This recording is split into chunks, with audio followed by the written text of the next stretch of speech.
चरणकमले चिन्मकरन्दाय भक्तजन्मासनिवासाय श्रीरामचन्द्राय ध्येयं सदा परिभवग्नमविष्टदोहं तीर्थास्पदं शिववीरिञ्चिनुतं शरण्यं भृत्यार्तिहं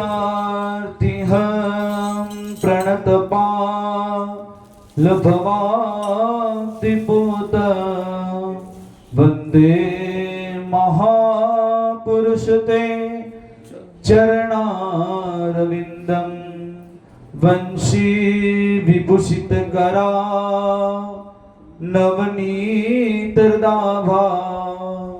पीताम्बरा दरुणबिम्बफलादरुष्टा पूर्णेन्दुसुन्दरमुखा दरबिम्बनेत्रा कृष्णात् परां किमपि तत्त्वमहं न जाने नारायणं नमस्कृत्य नरं चैवं नरोत्तमं देवीं सरस्वतीं व्यासं ततो जयमुदीरये सीतानाथ समारंभा श्रीरामानंद मध्यमा अस्मदाचार्यपर्यन्त वन्दे श्री गुरु परंपरा गौरांगं रसमलै नित्यं रसाचार्य रसुस्तुक श्रीमद्रामहर्षण देवाख्यं सद्गुरु प्रणमाम्यहम्। जय जय श्री राधारमण, जय जय नवल किशोर, जय गोपी चित चोर प्रभु, जय जय माखन चोर। प्रभुर्नंद कुमारो में स्वामिनी वृषभानुजा, कृतार्थोऽहं कृतार्थोऽहं कृतार्थो न संशय। कृष्ण कन्हैया लाल की जय, भागवत भगवान की जय, गिरिराज धरण की जय, श्याम सुंदर श्री यमुने महारानी की जय, श्री वल्लभाधीश की जय, रामानुजाचार्य महाराज की, अनिरुद्धाचार्य महाराज, वेंकटेशाचार्य महाराज, सद्गुरु देव की जय।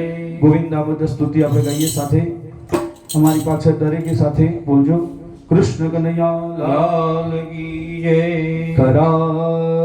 करारविन्देन पदारविन्द मुखारविन्दे विनवेशयन्त वटस्य पत्रस्य भूते शयानं बालं मुकुन्दं मनसा स्मरामि। श्रीकृष्ण गोविन्द हरे मुरारे, हे नाथ नारायण वासुदेव, जिह्वे पिबस्वामृतमेकदेव, गोविन्द दामोदर माधवेति। विक्रेतुकामा किल गोपकन्या, मुरारिकालर्पितचेतवृत्ते, दद्यादिकं मोहवशादमोच्य, गोविन्द दामोदर माधवेति। गृहे गृहे तोपवतो कदम्बा, सर्वे मिलित्वा समवाप्युतं पुण्यानि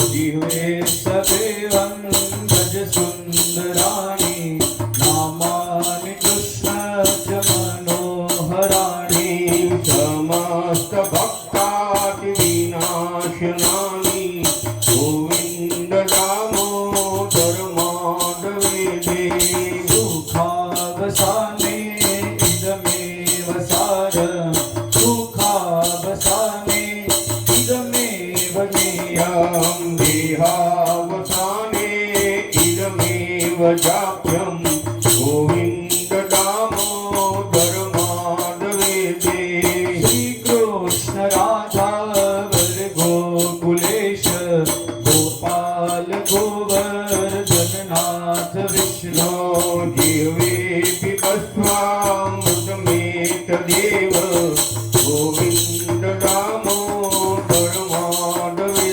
जीवे रसग्ने मधुर प्रियात सत्यं हितं परमं वदामि भावर्ण एका मधुराक्षराणि गोविंद दामोदर माधवे त्वामेव याचे मम देहि जीवे समागते गन्धधरे कृतान्ते वक्तव्यमेवं मधुरसुभक्त्या गोविन्द दामोदर माधवे श्रीनाथ विश्वेश्वर विश्वमूर्ते श्रीदेवकी नन्दन देवि सस्रे जीवे पिबस्वामृतमेत देव गोविन्द दामोदर माधवे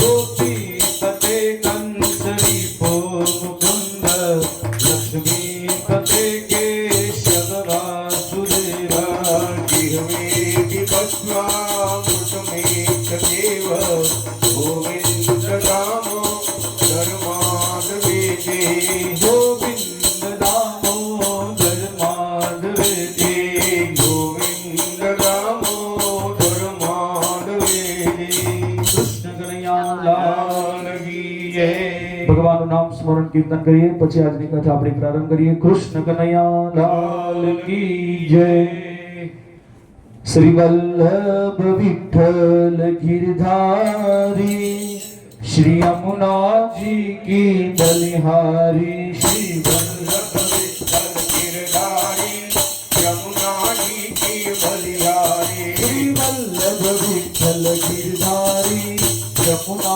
जी की बलिहारी श्री वल्लभ विठ्ठल गिरधारी यमुना जी की बलिहारी श्री यमुना श्री गोवर्धननाथ महाप्रभु श्री विठ्ठल नाथ श्री यमुना श्री गोवर्धननाथ महाप्रभु श्री विठ्ठल नाथ श्री यमुना श्री गोवर्धननाथ महाप्रभु श्री विठ्ठल नाथ श्री यमुना श्री गोवर्धननाथ महाप्रभु श्री विठ्ठल नाथ Shri Vallabh Vitthal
Hare Krishna, Hare Krishna, Krishna Krishna, Hare Hare, Hare Krishna, Hare Krishna, Krishna Krishna, Hare Hare, Hare Rama, Hare Rama, Rama Rama, Hare Hare, Hare Rama, Hare Rama,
Shrimad Bhagavatam Mahapuran की जय।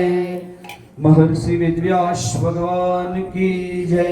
सुखदेव जी महाराज की जय। सद्गुरु देव की जय। जय जय श्री राधे, जय जय श्री राधे, जय जय श्री राधे श्याम। परम मंगलमय परम प्रभु श्री अखिलेश्वर अकारण करुणा वरुणालय भक्तवांचा कल्पतरू श्री बालकृष्ण भगवान ने वांगमय वाणीमय शब्दमय प्रतिमूर्ति स्वरूपा श्रीमद् भागवत जी ना चरण में नमस्कार वंदन प्रणाम करू छू। सर्वे श्रोताजनो तथा आजनी आ कथाना मुख्य मनोरथी यजमान परिवार श्री तेजलबेन तथा बन्ने बाळको युग અને મૈત્રીબેન आ अधिक पुरुषोत्तम मासनी अंदर જેમના પિતૃ મોક્ષાર્થે તથા પોતાના આત્મ કલ્યાણાર્થે જે આ કથા નો આજે ચોથો દિવસમાં જે આપણે કથા શ્રવણ કરવા બેઠા તો યજમાન મનોરથી પરિવાર આવેલા દરેક શ્રોતાઓને મારા જય શ્રી કૃષ્ણ, જય શ્રીમન નારાયણ, રાધે રાધે। તો ગઈકાલે આપણે ત્રીજા દિવસની જે કથામાં આપણે શ્રવણ કર્યું કે ભક્ત રાજ પ્રહલાદજીની એમનું વચન સત્ય કરવા માટે ભગવાન નરહરિ નૃસિંહ રૂપમાં ભગવાન પ્રગટ થયા। બોલો નૃસિંહ ભગવાન की जय। ભગવાન પ્રગટ થયા અને દૈત્ય જે હિરણ્યકશિપુના જે બ્રહ્માજી પાસે એમને વરદાન જે મેળવ્યા હતા એ બધા જ વરદાન ભગવાને સત્ય કરતા જે અસુર હિરણ્યકશિપુનો વધ કર્યો ભગવાને। ભગવાન એટલા બધા ક્રોધમાં એટલા બધા ભયાનક ભગવાન નૃસિંહ ભગવાન લાગે છે કોઈ દેવતાઓની હિંમત નથી કે આ ભગવાનની પાસે સામે જઈ શકે. બધા જ દેવતાઓ, ગંધર્વો, યક્ષો, કિન્નરો બધા જ એક શ્લોકમાં સ્તુતિ કરતા બધા જ ભાગી ગયા, પરંતુ નૃસિંહ ભગવાનની સામે કોઈ જઈ શકતા નથી. અંતમાં બધાએ દૂરથી પ્રણામ કરીને જતા રહ્યા. હવે આ ભગવાન આટલા બધા ક્રોધમાં છે, તેમને શાંત કેવી રીતે કરવા? તો નારદજી મહારાજને મનમાં ઉપાય થયો કે ગમે તેવા પતિદેવ ક્રોધમાં હોય તો એમને શાંત કરવાનું એમની પત્ની જાણતી હોય. તો નારદજી મહારાજ કહે કે આ નૃસિંહ ભગવાનને જો શાંત કરવા હોય તો લક્ષ્મી દેવીને બોલાવવા પડશે. તો તરત નારદજી મહારાજ વૈકુંઠમાં ગયા અને જઈને લક્ષ્મીજીને પ્રાર્થના કરે છે કે હે માં, તમે આજે જુઓ એક ભક્તની રક્ષા કરવા માટે ભગવાન નૃસિંહ રૂપમાં ભગવાન પ્રગટ થયા છે, પરંતુ ભગવાન એટલો બધો આવેશમાં, ક્રોધમાં આવ્યા છે, તે કોઈ શાંત કરી શકે તેમ નથી. તો તમે કઈ ઉપાય જાણતા હોય તો તમે આવો અને આ નૃસિંહ ભગવાનને શાંત કરો. ત્યારે લક્ષ્મી દેવી કહે કે મારા પતિ કોઈ દિવસ ક્રોધ કરે જ નહીં, એ તો શાંતાકારમ, શાંત આકાર વાળા છે અને કોઈ દિવસ તે ક્રોધ કરે નહીં. લક્ષ્મીજી આવું કહેવા લાગ્યા. ત્યારે નારદજી કહે કે માં, આજે કોઈ શાંતાકારમ નથી, તમે આવીને આજે જુઓ તો કેટલા ભયાનક ક્રોધમાં આવેલા છે. તો લક્ષ્મીજી કહે હું અત્યારે હમણાં જ આવું. તરત જ તે તૈયાર થયા, પૂજાની આરતીની થાળી લીધી, છમ કરતા લક્ષ્મીજી ત્યાંથી નીકળ્યા અને જ્યાં ભક્તની રક્ષા કરવા માટે પ્રહલાદજીની, જ્યાં નૃસિંહ ભગવાન જ્યાં ક્રોધમાં આવેશમાં હતા, ત્યાં નારદજી મહારાજ તેમને લઈને આવ્યા. જેવા લક્ષ્મીજી આવ્યા અને ભગવાન પાસે જેવા અંદર નજીક ગયા, જઈ અને આરતી ઉતારવા લાગ્યા. પહેલા જ આરતી ઉતારીને ભગવાનને કઈ બોલ્યા નથી, તરત જ નૃસિંહ ભગવાનજી એવી ગર્જના કરી, ત્રાડ મારી, તરત જ લક્ષ્મીજી તો ગભરાયા, પૂજાની આરતીની ત્યાં થાળી ફેંકી અને ભાગી ગયા કે આ મારું પણ કામ નથી આજે આ ભગવાનને શાંત કરવાનું. તો નારદજી મહારાજ વિચાર કરે છે કે આ કોણ એમને શાંત કરે? તો તરત જ એમને મનમાં વિચાર આવ્યો કે જે ભક્તની રક્ષા કરવા માટે ભગવાને આવું રૂપ તેમને ધારણ કર્યું છે, તે આ પ્રહલાદજીને જ હું આગળ મોકલું. તો પ્રહલાદજીને કહ્યું કે પ્રહલાદજી, આ તમારી જ રક્ષા કરવા માટે ભગવાને આવું રૂપ ધારણ કર્યું છે, તો તમે જ ભગવાનની નજીક જાઓ, એમને શાંત કરો. તો પ્રહલાદજી હવે ધીરે ધીરે ડગલા ભરતા ભરતા ભગવાન પાસે જેવા આગળ વધી રહ્યા છે, ભગવાનની નજીક ગયા, એમના ચરણમાં પહેલા તો દંડવત પ્રણામ કરીને નીચે પડી ગયા. તો તરત નૃસિંહ ભગવાને જેવા જોયા કે આ પ્રહલાદ આવ્યો છે બાળક, તરત જ એને ભગવાને ઉઠાયા અને તરત જ એમના ગોદમાં બેસાડી દીધા. અને ભગવાનનો જેવો કપૂરનો જેવી સુગંધ ઉડી જાય, એવી જ રીતે ભગવાનનો બધો જ ક્રોધ તરત જ બધો ઉડી ગયો. ભગવાને તેની વાલ કરવા લાગ્યા, એના પર માથા પર હાથ ફેરવવા લાગ્યા. ભગવાનનું કૃપા કરુણાનો પરિપૂર્ણ થઈ ગયા એના પર. અને પ્રહલાદજીએ તારે ભગવાનની પહેલી સ્તુતિ કરવા લાગ્યા. સ્વપાદ મૂલે પતિતમ તમ ભર્ગ વિલોક્યા દેવ કૃપયા પરિપ્લોત ઉત્થાપ્ય તસ્યિષ્ણન્યદધામ કરાંબુજ કાલાહિ વિત્રસ્ત ધિયાકૃતાં ભયમ. ભગવાન તરત જ પ્રહલાદજીને ઉભા કર્યા, ખોળામાં બેસાડી અને પોતાનું જે વરદ હસ્ત એમના માથા પર પધરાવ્યું.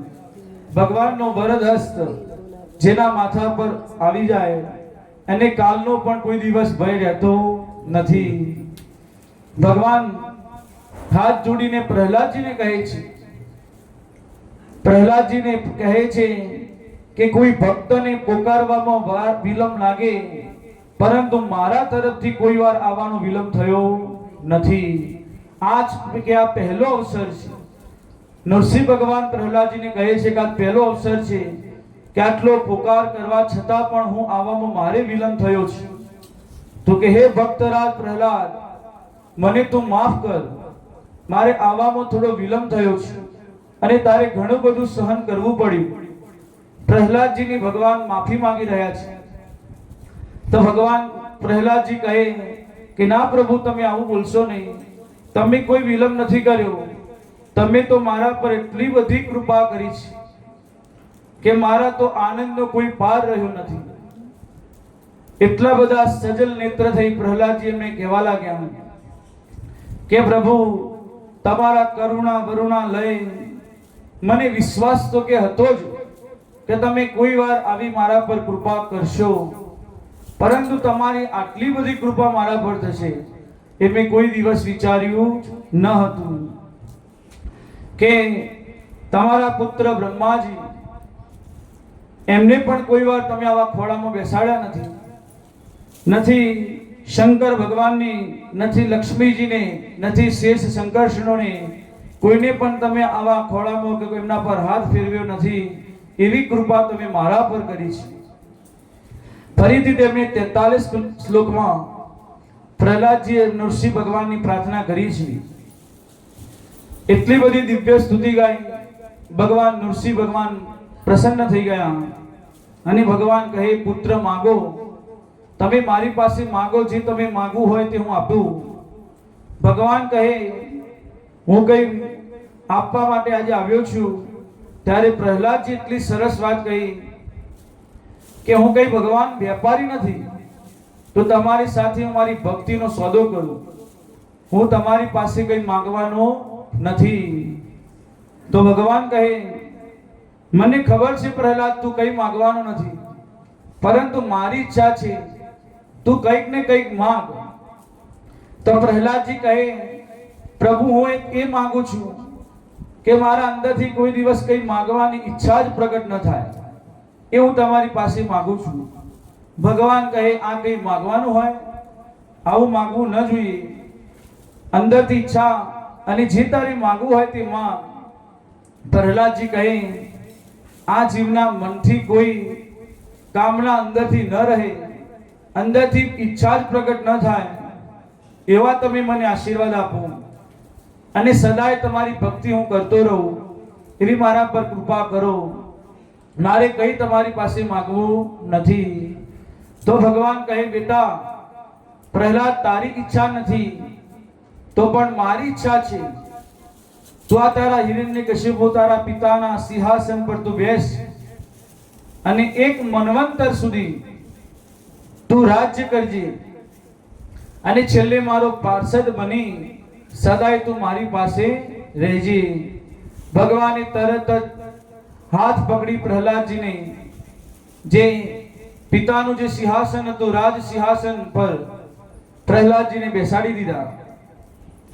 રાજ્યાભિષેક થયો અને ત્યાંથી પ્રહલાદજીને રાજા બનાવી દીધા.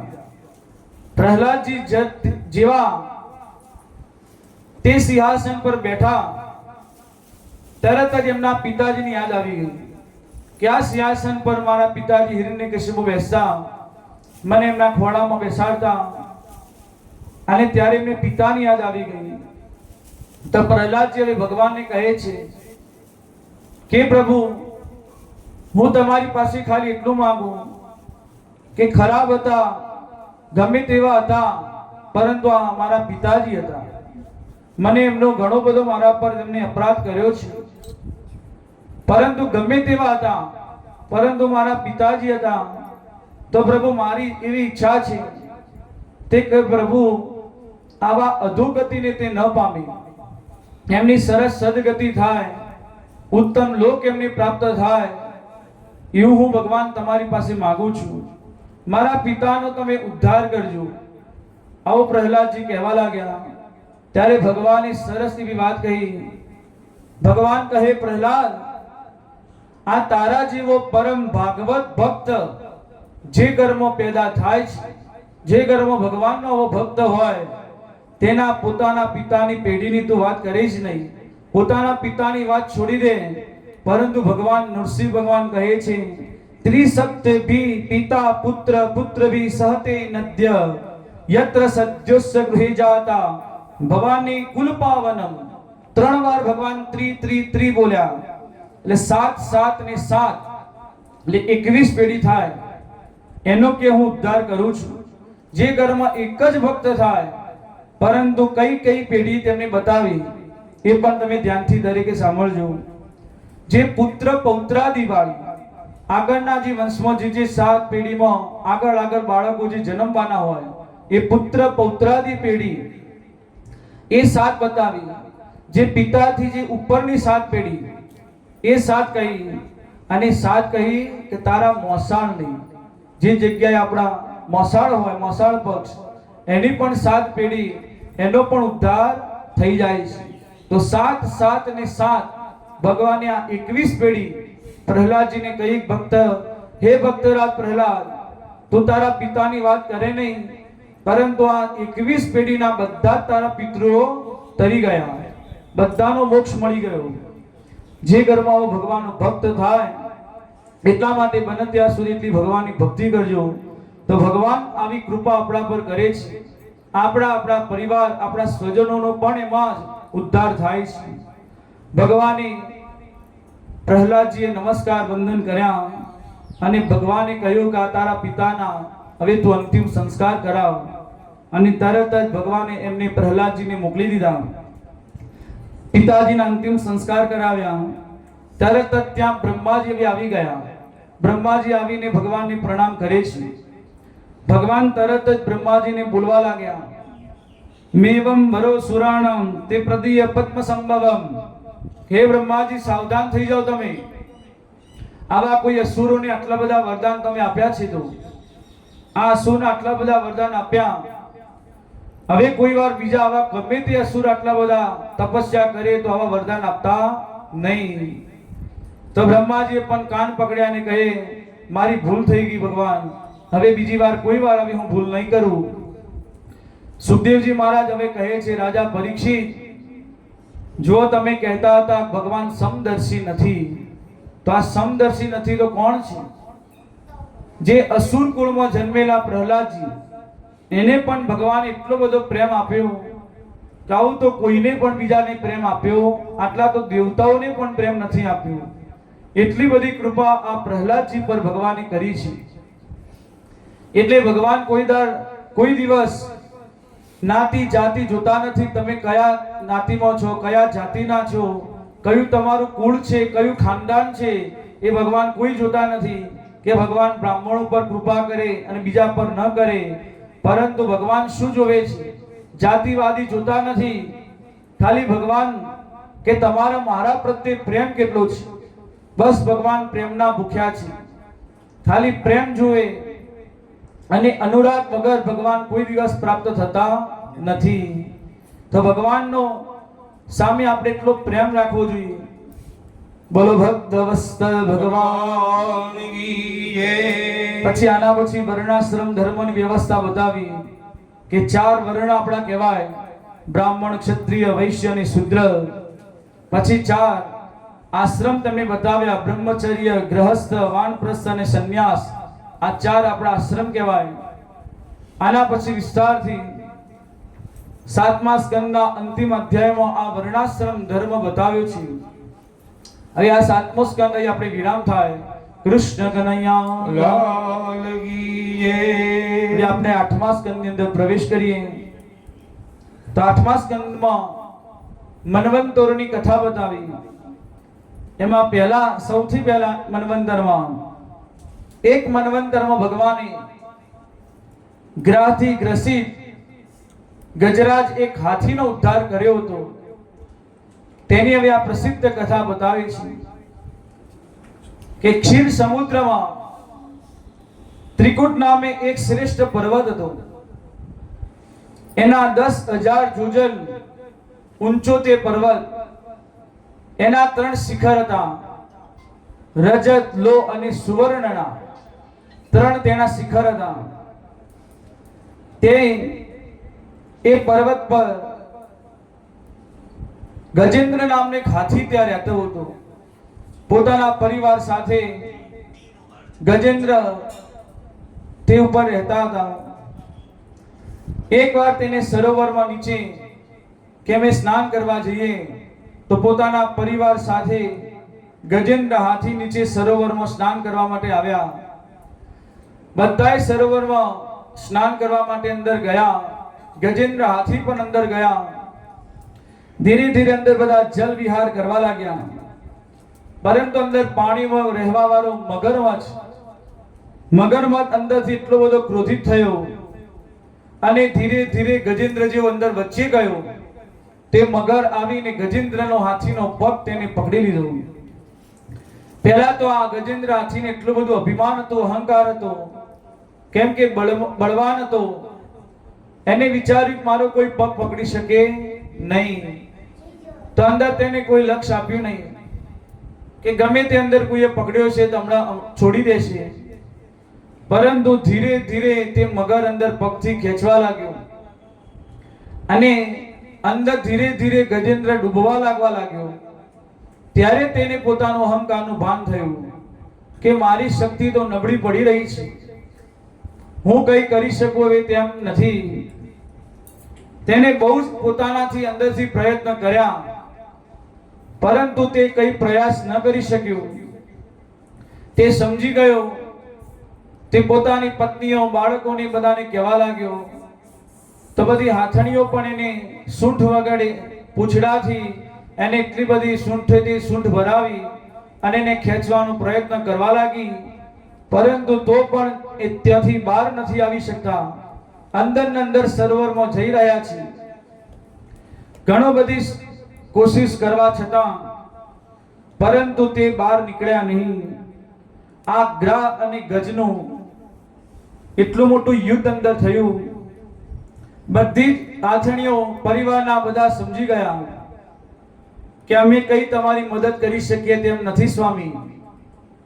તો પરિવાર બધા ધીરે ધીરે તે ગજેન્દ્ર હાથીને તો સરોવરમાં છોડી અને ધીરે ધીરે બધા બહાર નીકળી ગયા. હાથી કહે, ગજેન્દ્ર મને આ છોડીને તમે ક્યાં જાઓ છો?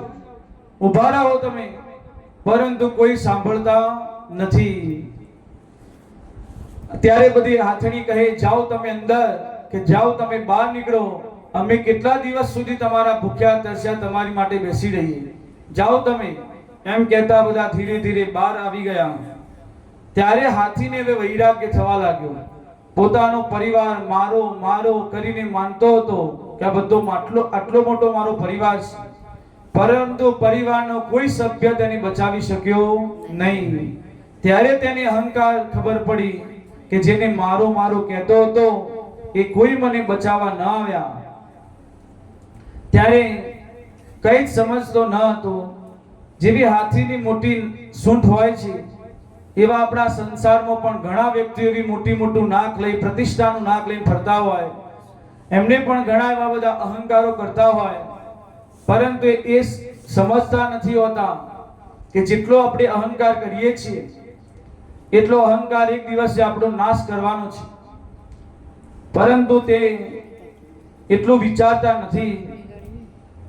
એક દ્રષ્ટાંત આપણે જો સમજીએ તો વૃદ્ધા અવસ્થા જ્યારે ગડપણ આપણને આવે, બધાને વૃદ્ધા અવસ્થા ગડપણ આવવાનું, ત્યારે મૃત્યુ પણ નજીક આવવાનું.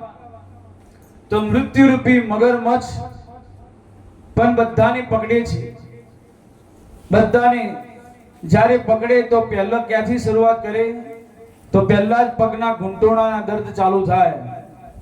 ઘૂંટણોના દર્દ જેવા ચાલુ થાય ત્યારે સમજી જવાનું કે આ મગરમચ્છે હવે આપણને પકડ્યા છે.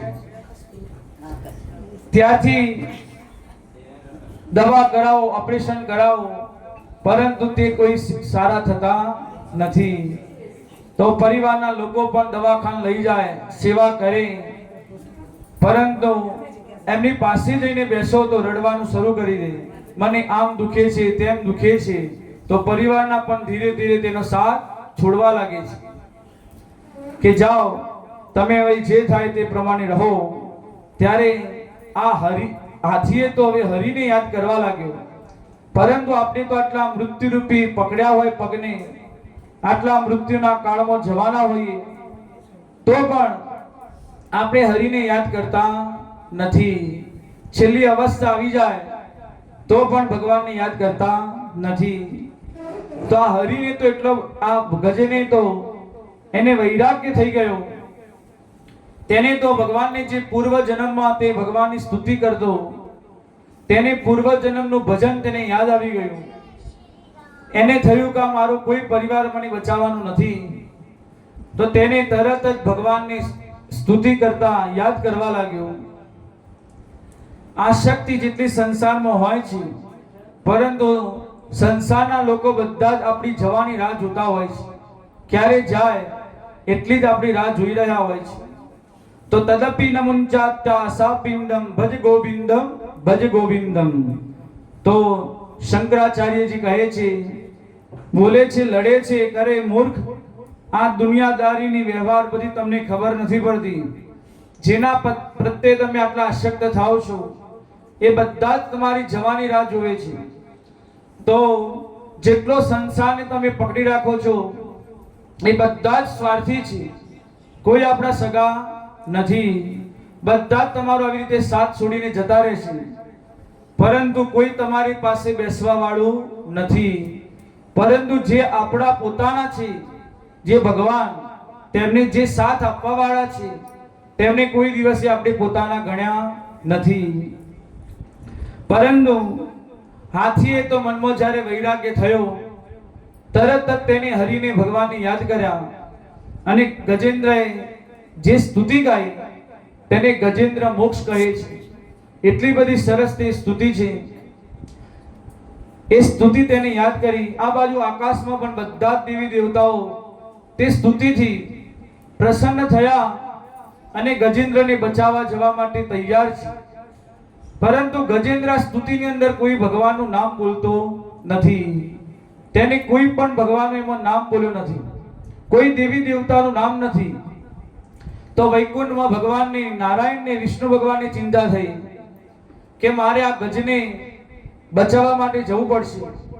તો લક્ષ્મીજી બેઠા હતા. લક્ષ્મીજી કહે છે, ભગવાન તમારું પણ ક્યાં નામ બોલે છે, તો તમારે તેને બચાવવા જવું છે. તો ભગવાન કહે, તે કોઈને નામ ન બોલે, પરંતુ તે કોઈનો નથી તો પણ એ મારો ભક્ત છે, તો મારે તો તેને બચાવવા જવું જ પડશે. તરત જ ભગવાને ગરુડ પર બેસી અને ભગવાન તરત જ તે સરોવરમાં આવી ગયા. આ બાજુ બધા દેવતાઓ કે અમારું નામ બોલે, અમારું નામ બોલે, પરંતુ કોઈનું નામ બોલતો નથી. અને દૂરથી આવતા ભગવાન હરિને તેને જોયા અને એક કમળ સરોવરમાંથી તેને ઉપાડ્યું અને ભગવાનને કહે, હે હરિ આવ. હરિને જ્યારે જોયા ત્યારે તેને હરિયા એ બોલ્યા અને ભગવાને તરત જ આવ્યા. અને પહેલા જ ભગવાને તેને સૂંઢ પકડી અને જે પગ પકડેલો તો મગરમચ્છ, એને પહેલા બહાર કાઢ્યો. ભગવાને સુદર્શન ચક્રથી પહેલા જ તે મગરમચ્છનો ઉદ્ધાર કર્યો અને પછી તે ગજેન્દ્રનો ઉદ્ધાર કર્યો.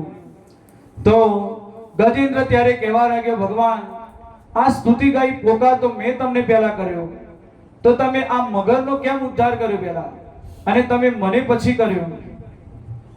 તો ભગવાન કહે કે મારા ભક્તનો જે પગ પકડે એનો હું પહેલા ઉદ્ધાર કરું છું. દાસાનું દાસો, જે ભક્તનો પગ પકડે એની જે ભક્તિ કરે એનો હું પહેલા ઉદ્ધાર કરું છું. એટલે હનુમાનજી મહારાજની પણ જો આપણે બધા ભક્તિ કરીએ તો હનુમાનજી મહારાજ પણ દાસાનું દાસ છે, જે રામજીના દાસ છે. અને હનુમાનજી મહારાજના જે ભક્તો એમની સેવા કરતા હોય તો ભગવાન રામજી એ ભક્તો પર પ્રસન્ન થાય છે. કેમ કે તમે મારા દાસની સેવા કરો છો, મારા દાસનું તમે ભજન કરો છો, તેટલા માટે પ્રસન્ન થાય. તેવી જ રીતે ભગવાને પહેલા મગરમચ્છનો ઉદ્ધાર કર્યો. તો જ્યારે તમે કોઈ જીવનમાં સંકટમાં આવો, કોઈ રીતે ફસાઈ ગયા હોય, તમારે કોઈ એમાંથી રસ્તો મળતો ન હોય, તો ત્યારે તમે બંધુ યાદ રાખજો, આ ગજેન્દ્ર મોક્ષની સ્તુતિ તમે ગાજો અને ભગવાનને યાદ કરજો. હું તમને ગેરંટીથી કહું છું, ભગવાન એમાંથી ચોક્કસ તમને કોઈ ને કંઈક રસ્તો એમાંથી મળી જશે.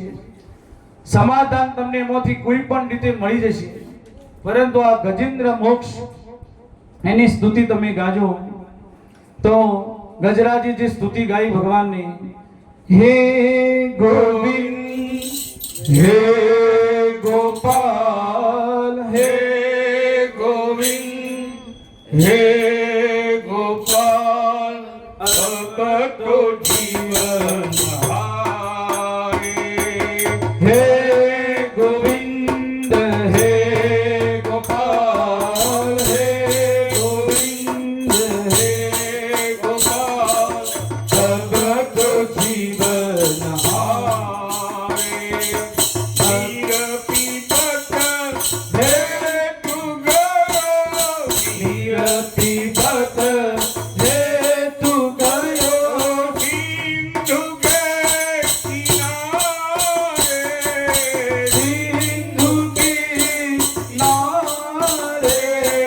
સિંધુ બીચ ભગત ગ્રાસ, સિંધુ બીચ ભગત ગ્રાસ, ચરણ પાછી પધારીએ, હે ગોવિંદ હે ગોપાલ હે ગોવિંદ હે ગોપાલ અબ તો જીવન હારે, તો જીવન હારે, ચાર પ્રહર યુદ્ધ ભયો, ચાર પ્રહર યુદ્ધ ભયો, લે ગયો મજદારે, લે ગયો મજદારે, નાક કાન ડૂબત લાગે, નાક કાન ડૂબત લાગે, કૃષ્ણ કો પુકારે, હે ગોવિંદ હે ગોપાલ હે ગોવિંદ હે ગોપાલ અબ તો જીવન હારે, દ્વારિકા में शब्द गयो, द्वारिका में शब्द गयो, शोर भयो भारी, शोर भयो भारी, शंख चक्र गदा पद्म, शंख चक्र गदा पद्म, गरुड़ रे सिधावे, हे गोविंद हे गोपाल हे गोविंद हे गोपाल अब तो जीवन हारे, अब तो जीवन हारे, दूर कहे श्याम सुनो, दूर कहे श्याम सुनो, शरण हो तिहारे, शरण हो तिहारे, अब की बात पार करो, अब की बात पार करो, संग के दुलारे, हे गोविंद हे गोपाल हे गोविंद हे गोपाल अब तो जीवन हारे, अब तो जीवन हारे, अब तो जीवन हारे। कृष्ण कन्हैया लाल की जय। भगवान ने पुकार करता તેને ગજરાજ હાથીએ જે સ્તુતિ ગાઈ, તો આ હાથી જે હતા બંને શ્રાપિત હતા, મગરમચ્છ અને હાથી બંને. તો જે ઇન્દ્રદ્યુમ્ન નામનો રાજા હતા ત્યાં ગજેન્દ્ર હાથી હતો. એકવાર તે નિતાંગ મનમાં શાંત બેસીને ભગવાનનું ભજન કરતો હતો, ભગવાનની આરાધના કરતો હતો, મલય પર્વત પર તે રહેતો હતો. ત્યારે ભગવાનની જ્યારે પૂજા અર્ચન આરાધના કરતો ત્યારે અગસ્ત્ય મુનિ તેની પાસેથી નીકળ્યા હતા. ત્યાં અગસ્ત્ય મુનિ પર તેની ધ્યાન ન પડ્યું, તેને પ્રણામ ન કર્યા, અને તો અગસ્ત્ય મુનિ એના પર ક્રોધ કરવા લાગ્યા. અગસ્ત્ય મુનિ કહેવા લાગ્યા કે તું મોટો સિદ્ધ સંત થઈને બેઠો છે, આ બાજુમાંથી આવા સંત નીકળે છે તો તું પણ પ્રણામ કરતો નથી. જા તું આવું તારું કરતા હું તને શ્રાપ આપું છું, તો હાથી બની જા. કરતા અગસ્ત્ય મુનિએ તેને શ્રાપ આપી દીધો. અને જ્યાં મગરમચ્છ હતો તે હુહુ નામનો ગંધર્વ હતો. તેને પણ એકવાર દેવલ નામના ઋષિ જળમાં સ્નાન કરી રહ્યા હતા, અને જ્યારે સૂર્ય ભગવાનની અંદર ઉભા ઉભા હર્ગ આપી રહ્યા હતા, તો આ હુહુ નામના ગંધર્વને થયો કે હું અંદર જળમાં જઈને એમને દંડવત પ્રણામ કરું. તેને એવું વિચાર્યું, અંદર જળમાં અંદર ડૂબકી મારી અંદર પાણીની અંદર આવીને દેવલ ઋષિના બે પગ પકડી લીધા, અને તરત જ કહે છે મારા દંડો, હું તમને દંડવત પ્રણામ કરું છું. આ બાજુ દેવલ ઋષિ ગભરાયા, અંદર મને પગે મગરે પકડી લીધો આવું બોલવા લાગ્યા. તરત જ તે તળાવમાંથી સરોવરમાંથી બહાર આવ્યા તો આ રૂહુ નામનો ગંધર્વ કહે, મહારાજ કોઈ મગર નથી, મેં તમને પકડ્યા હતા, હું તમને આ પ્રણામ કરવા આવ્યો હતો. તો ગંધર્વ કહ્યું, તો દેવલ ઋષિ કહે કે આવી રીતે પ્રણામ કરાય? તો આવી રીતે અંદર પાણીમાં આવીને મને પ્રણામ કરે તો કોઈ પણ ગભરાઈ જાય કે અંદર કોઈ મગરમચ્છે પકડી લીધો, તો જા કે હું તને શ્રાપ આપું છું, તો આવું મગર બની જા.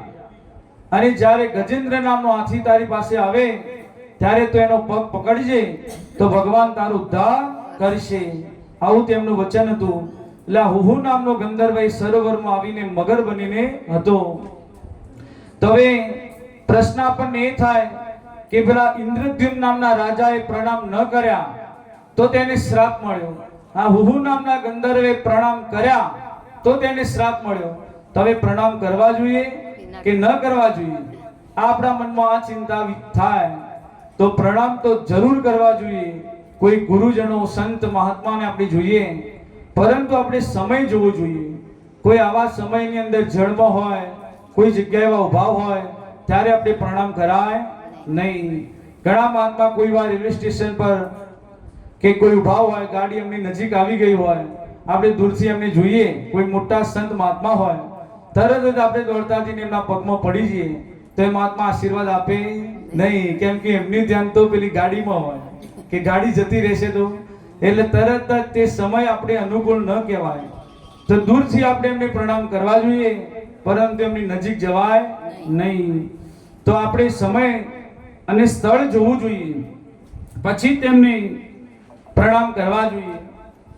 8 અંગોથી પ્રણામ કરો તેને દંડવત પ્રણામ કહેવાય. 5 અંગોથી પ્રણામ કરો તેને પંચાંગ પ્રણામ કહે છે.